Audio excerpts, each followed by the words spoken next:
Welcome to Abubakar Talimwala YouTube channel. جی ہاں، آج ہم بات کرنے والے ہیں میڈیا انڈسٹری کی ڈیجیٹل تبدیلی کے بارے میں، اور خاص طور پر ہم یہ دیکھیں گے کہ کس طرح عوامی ایکشن ٹیکنالوجیز یہ تبدیلی کے عمل کو متاثر کرتی ہے۔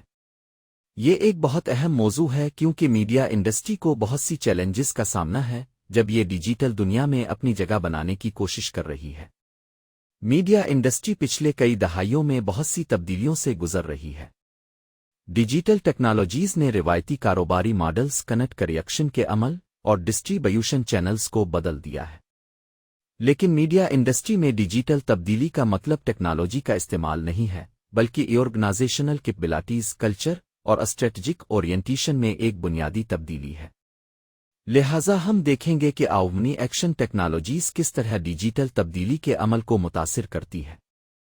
ڈیجیٹل تبدیلی کا عمل میڈیا انڈسٹری میں بہت سے پہلوؤں پر مشتمل ہے، جیسے کہ کانٹینٹ ڈسٹریبیوشن، ایڈنس انگیجمنٹ اور ریونیو ماڈلز۔ میڈیا انڈسٹری کو اپنی کانٹینٹ کو ڈیجیٹل پلیٹ فارمز پر دستیاب کرنا ہوتا ہے اور اسے اپنی ایڈنس کے ساتھ جوڑنا ہوتا ہے۔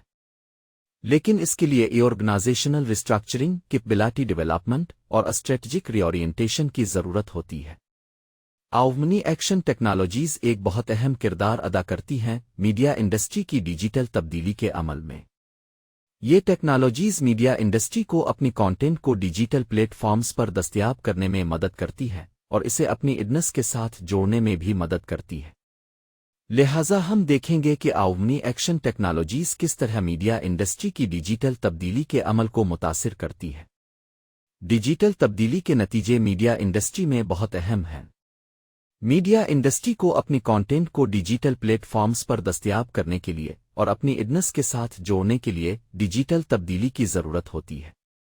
لیکن ڈیجیٹل تبدیلی کے نتیجے آرگنائزیشنل کیپبلٹیز، کلچر اور اسٹریٹجک اورینٹیشن پر بھی اثر انداز ہوتے ہیں۔ لہٰذا ہم دیکھیں گے کہ ڈیجیٹل تبدیلی کے نتیجے کس طرح میڈیا انڈسٹری کی ڈیجیٹل تبدیلی کے عمل کو متاثر کرتے ہیں۔ میڈیا انڈسٹری کو کئی چیلنجز کا سامنا ہے جب یہ ڈیجیٹل دنیا میں اپنی جگہ بنانے کی کوشش کر رہی ہے۔ میڈیا انڈسٹری کو اپنی کانٹینٹ کو ڈیجیٹل پلیٹ فارمز پر دستیاب کرنے کے لیے اور اپنی ایڈنس کے ساتھ جوڑنے کے لیے ڈیجیٹل تبدیلی کی ضرورت ہوتی ہے۔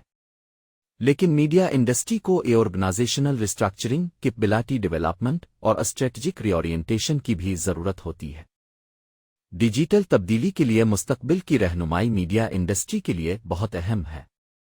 میڈیا انڈسٹری کو اپنی کانٹینٹ کو ڈیجیٹل پلیٹ فارمز پر دستیاب کرنے کے لیے اور اپنی ایڈنس کے ساتھ جوڑنے کے لیے ڈیجیٹل تبدیلی کی ضرورت ہوتی ہے۔ لیکن میڈیا انڈسٹری کو آرگنائزیشنل ریسٹرکچرنگ، کیپبلٹی ڈیولپمنٹ اور اسٹریٹجک ری اورینٹیشن کی بھی ضرورت ہوتی ہے۔ لہٰذا ہم دیکھیں گے کہ ڈیجیٹل تبدیلی کے لیے مستقبل کی رہنمائی کس طرح میڈیا انڈسٹری کی ڈیجیٹل تبدیلی کے عمل کو متاثر کرتی ہے۔ ڈیجیٹل تبدیلی کے لیے مشورے میڈیا انڈسٹری کے لیے بہت اہم ہیں۔ میڈیا انڈسٹری کو اپنی کانٹینٹ کو ڈیجیٹل پلیٹ فارمز پر دستیاب کرنے کے لیے اور اپنی ایڈنس کے ساتھ جوڑنے کے لیے ڈیجیٹل تبدیلی کی ضرورت ہوتی ہے۔ لیکن میڈیا انڈسٹری کو آرگنائزیشنل ریسٹرکچرنگ، کیپبلٹی ڈیولپمنٹ اور اسٹریٹجک ری اورینٹیشن کی بھی ضرورت ہوتی ہے۔ لہٰذا ہم دیکھیں گے کہ ڈیجیٹل تبدیلی کے لیے مشورے کس طرح میڈیا انڈسٹری کی ڈیجیٹل تبدیلی کے عمل کو متاثر کرتے ہیں۔ جی ہاں، آج ہم نے میڈیا انڈسٹری کی ڈیجیٹل تبدیلی کے بارے میں بات کی اور ہم نے دیکھا کہ کس طرح عوامی ایکشن ٹیکنالوجیز یہ تبدیلی کے عمل کو متاثر کرتی ہے۔ ہم نے یہ بھی دیکھا کہ میڈیا انڈسٹری کو ڈیجیٹل تبدیلی کے لیے آرگنائزیشنل ریسٹرکچرنگ، کیپبلٹی ڈیولپمنٹ اور اسٹریٹجک ری اورینٹیشن کی ضرورت ہوتی ہے۔ لہٰذا ہم امید کرتے ہیں کہ میڈیا انڈسٹری کی ڈیجیٹل تبدیلی کے لیے مستقبل کی رہنمائی بہت اہم ہوگی۔ Thank you for watching and listening Abubakar Talimwala's YouTube channel.